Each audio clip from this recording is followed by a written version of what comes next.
This is sample midterm 1, problem 2, how to solve a modular subtraction problem.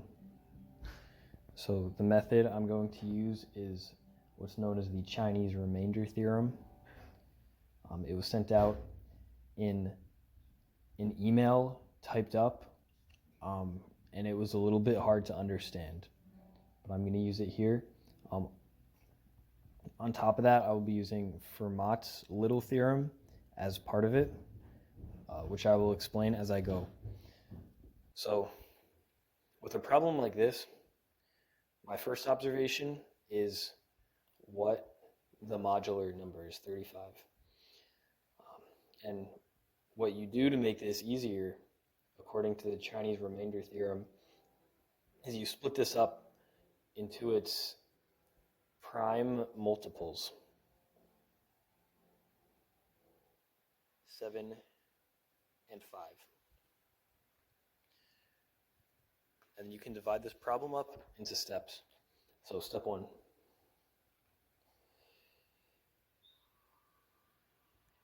You're going to solve this problem, but instead of mod 35, you're going to solve it mod 7. So that is 7 to the power of 1536 minus 5 to the power of 4824 mod 7. And so that makes it a little bit easier because 7 to the power of 1536 is just 0 because it's 7. So now all you have to find is what is 5 to the power of 4824 mod 7. Well, that's where you're going to use Fermat's little theorem, which states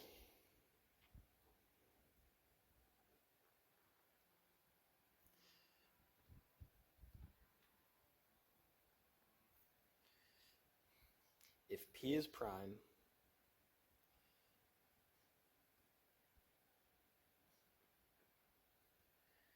and P divided by A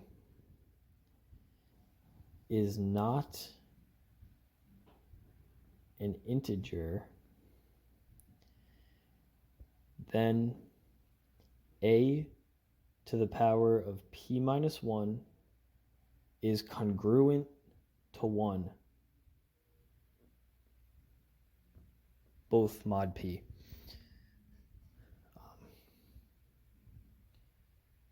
So A here is 5 and P is 7. 7 is in fact prime, and 7 divided by 5 is not an integer. So we're able to use Fermat's little theorem. This is extremely useful in modulus problems with really high exponents, so it's good to be able to just have it in the back of your mind to use. So A is 5, P is 7. What's P minus 1? That's 6.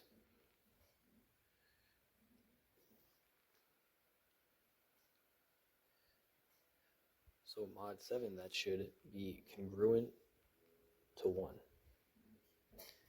according to Fermat's little theorem, which you can work out the numbers and it is. So that makes it a little bit easier, because then you have 5 to the power of 6 times whatever 4824 divided by 6 is. Well, if we work this out, 4824 divided by 6 comes out, I believe, as 808, with no remainder. What that means is 5 to the power of 4828 is actually congruent to 5 to the power of 6. which we know to be 0.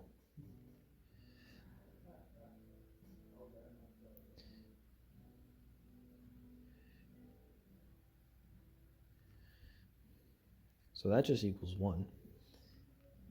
And then 7 to the power of 1536 minus 5 to the power of 4824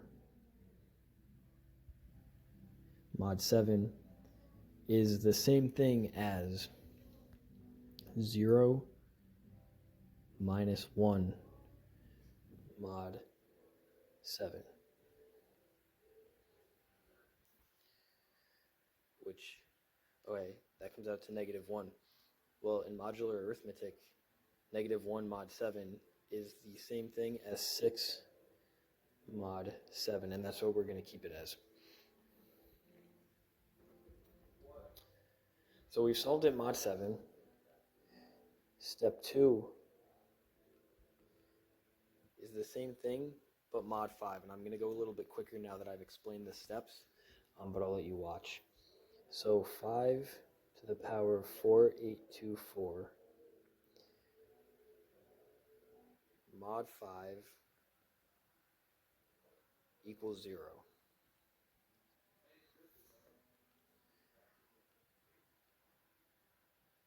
7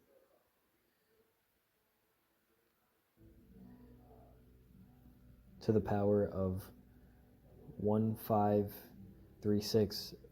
We have to find what that is congruent to, but again, we can use Fermat's little theorem to use 7 to the power of 4